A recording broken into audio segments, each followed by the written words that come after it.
Inscreva-se e clique no sininho. E olha, não vai embora sem comentar no vídeo, hein? Eu fui testemunha, e eu não vou entrar aqui em detalhes, mas eu fui testemunha assim, envolvido diretamente em 2 suicídios. Uhum. 2 pessoas homossexuais que se suicidaram em diferentes circunstâncias. E as 2 se suicidaram afirmando o seguinte: eu já tentei de tudo, não consigo me livrar. Eu não consigo, eu sou assim. Um deles, inclusive, conversando comigo, disse: é um monstro que me persegue, e eu não consigo me ver livre. Já fiz tudo. Tá entendendo? Essas pessoas têm que ser feito um trabalho a longo prazo, com calma, com carinho, com paciência. Não incluir na igreja e falar, tá tudo bem, você vai ser salvo. Não, fazer um trabalho abraçado mesmo. Veja só o que ele falou. Pega esse detalhe. Um deles disse o quê? É um monstro que me persegue. Estão sacando a ideia? Saca a ideia. Isso não é só com eles, são com todos. Alguns se entregam. E eu vou dizer para vocês aqui. Isso vai muito além do que a gente pensa.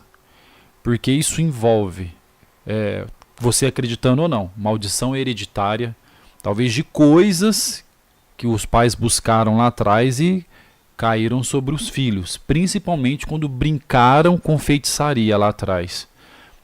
Teve uma retaliação grande. Isso acontece. A pessoa traz mas é maldição. Não, maldição não existe, desde que você esteja em Jesus Cristo. Ele quebrou as maldições. Se você não tiver, irmão, você vai estar preso dentro de qualquer tipo de maldição. Segura aí. Vamos ver. Campanha de oração, já fiz retiro espiritual. A incidência de suicídio entre homossexuais é elevadíssima, né? Por quê? Ela é bem porque eles não se acham. Esses conflitos. Porque não se acham. Agora, eu achei curioso. Exatamente, porque eles não se acham. Conheço bastante. Já trabalhei com street dance lá atrás. Conheço bastante pessoas. Já trabalhei com evangelismo nesses lugares. Essas pessoas, a maioria, uma boa parte escolhe esse caminho. Depois desse caminho, querem se prostituir para ganhar dinheiro com isso. E aí na prostituição começam a usar drogas. Porque é uma opressão. Não é normal acontecer. Então ela vive uma opressão. Ela vive algo que não é dela. E às vezes depois que ela entrou e mudou e transformou o corpo dela, ela não consegue voltar e se arrepende. Então não adianta, não tem fim. É prostituição, é droga. É por isso que há o suicídio, porque vai chegando uma hora que a opressão a opressão não é por causa da sociedade. Isso que eles falam é mentira. A sociedade está oprimindo, está falando que eles não são assim, temos que amar e trazer para a igreja. Não, isso é mentira, isso é coisa do diabo. Isso aí é o diabo que está querendo empurrar para dentro. Tá entendendo? É o diabo que está querendo fazer isso. Não, essa opressão não é a sociedade que faz isso. É a própria escolha deles e diante das situações que vai acontecendo ali, que vai um abismo puxando o outro, aí começa a opressão, em cima de opressão chega uma hora que o cara não aguenta mais. E assim... Só que eles querem procurar alguém para jogar a culpa. Aí fala que a culpa é da igreja porque a Bíblia condena. E não tem nada a ver com a igreja isso. Não tem nada a ver com a igreja. Eu, Ricardo Gondim, agora não estou falando da Bethesda, tá. Eu, Ricardo Gondim, cheguei à questão da homossexualidade, não tratando diretamente da questão da homossexualidade, tratando primeiro da questão do ser humano. Da pessoa. Eu não vejo as pessoas como puras. Eu acho que tem que pregar o evangelho também. Mas eu posso pregar o evangelho também na perspectiva de Pedro na casa de Cornélio. Pedro, na casa de Cornélio, foi enviado por um anjo dizendo o seguinte: vai lá e anuncia o evangelho a Cornélio, porque Cornélio é justo, é temente a Deus, as esmolas dele chegaram ao céu. Então, eu prego o evangelho também, partindo do princípio que algumas pessoas precisam ouvir o evangelho, não porque estão condenadas a ir para o inferno. Elas precisam ouvir o evangelho porque elas são pessoas tão dignas, tão bonitas, que é impossível que uma pessoa passe pela vida sem saber diretamente quem foi Jesus de Nazaré. Então, Não, as pessoas, a gente precisa pregar o evangelho porque a Bíblia diz que aquele que crê, ele só vai crer depois que ele ouvir. E como ouvir se não há quem pregue, né? Então alguém tem que pregar. Por quê? Porque depois de pregado, aí tem a cobrança. Que tipo de cobrança? Aí se aplica aquele texto. Quem crê será salvo, mas quem não crê será condenado. Então, se não pregar o evangelho, não tem como saber se a pessoa vai crer ou não vai crer. Então, quem crê será salvo, quem não crê está condenado. Por isso tem que pregar o evangelho, não só para ela conhecer Jesus, saber quem foi, porque ele já é justo, como diz. Não, você tem que ver o contexto do Cornélio. Jesus falou que ele era justo porque Jesus conhece o coração de cada um, da mesma forma que Jó lá atrás. Por que ele era justo? Não porque ele era homossexual ou outra coisa, não, ele era justo porque Jesus conhecia que ele era um cara bom de coração, como existe pessoas bons de coração. Esse cara é justo, esse cara tem um coração bom, ele faz as coisas boas. Não que ele é perfeito, não. Jesus não falou que ele é santo, falou que ele é justo. É um cara que aplica a justiça. Não é porque ele aplica a justiça que ele é perfeito em todas as áreas da vida dele, tá vendo? Não é assim que funciona. Não é dessa forma. Os caras jogam no contexto geral porque quer favorecer a ideia dele. Então, tipo assim, ele é justo, então vai lá e prega a palavra porque ele precisa conhecer a palavra para crer, para ser... Sacaram isso? Ele é justo, mas precisa pregar a palavra para ele porque ele precisa crer para ser salvo. Entendeu? Chego à questão da homossexualidade partindo desse princípio, de que Jesus olhou para um centurião que era romano, era pagão, e disse: eu nunca vi em Israel fé igual a desse homem. Ele olhou para uma mulher cirofenícia e disse que o corrigiu. A mulher o corrigiu. Nós tentamos, às vezes, adocicar o texto, mas a mulher corrigiu Jesus, porque Jesus estava repetindo uma espécie de racismo estrutural da qual ele era parte. Jesus foi culpado de racismo nesse momento? Não foi culpado. Não é culpado. Eu não sou culpado. Corrigiu ele foi quando eu reproduzo sem querer, ou é ou não é.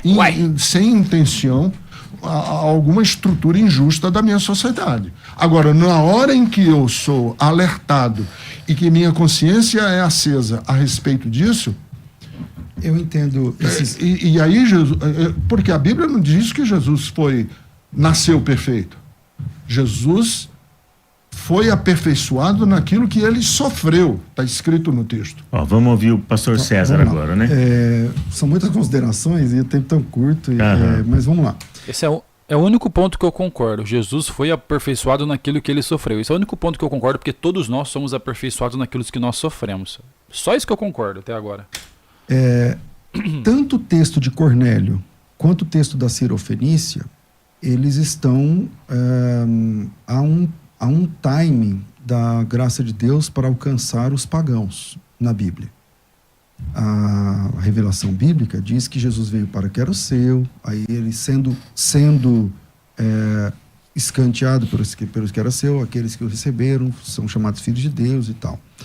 E é isso que Jesus fala para a mulher samaritana. Não, para a mulher samaritana não, para a mulher cirofenícia, né? Ela era pagã, ela era lá do norte, lá da Fenícia e tudo mais. E é uma coisa muito parecida que acontece com Cornélio. Eu não acredito, pastor, que ele era justo? Respeitando, porque a Bíblia não chama ele de justo. Chama, verdade. Chama. Mas a Bíblia não chama ele de salvo. Não. Entende? Então... Não, mas... O que eu acabei de falar, a Bíblia não chamou ele de salvo, de justo. Senão não tinha falado do pai lá pregar para ele. Sacou a ideia? É só a palavra que tem a salvação. Mas o termo salvo não se aplicaria ali. Você pode ser o cara mais perfeito, se achar o perfeito, mais bondoso, e ajudar e fazer caridade. É isso aqui que ele tá falando, porque o cara era justo, ia ajudar um, ia ajudar o outro, fazer caridade, dar não sei o que. Nossa, que cara bonzinho, esse cara vai pro céu. Irmão, se você não crê na palavra, você tá condenado. É assim que funciona. Não sou eu que estou falando, é a palavra, é Jesus. Exatamente. Então a salvação depende do evangelho. Tanto que os lençóis dos animais impuros foi colocado lá para mostrar que ele não era limpo. Seria isso. Do ponto de vista da religião, da fé. Porque lá no capítulo 11, quando Pedro vai explicar... Mas ele precisava ouvir falar de Jesus. Exatamente. Então, ele precisava ouvir falar de Jesus. Agora sim, então, chegou. Eu reconheço que no mundo tem pessoas digníssimas, pessoas cuja moral, enfim. Só que nada disso salva essas pessoas. Porque a salvação é pela graça. A salvação é pela graça. E essas porque pessoas, a nossa justiça é insuficiente. Todas essas pessoas precisam ouvir o evangelho. Então, como eu entendo que a homossexualidade é uma questão comportamental, Não é.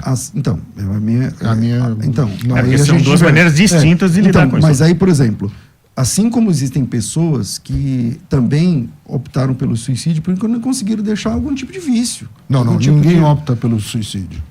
Não, ninguém opta Então, pelo suicídio. Ô, pastor, mas O vamos lá. suicídio, Ninguém opta, então a pessoa vai e se mata por quê?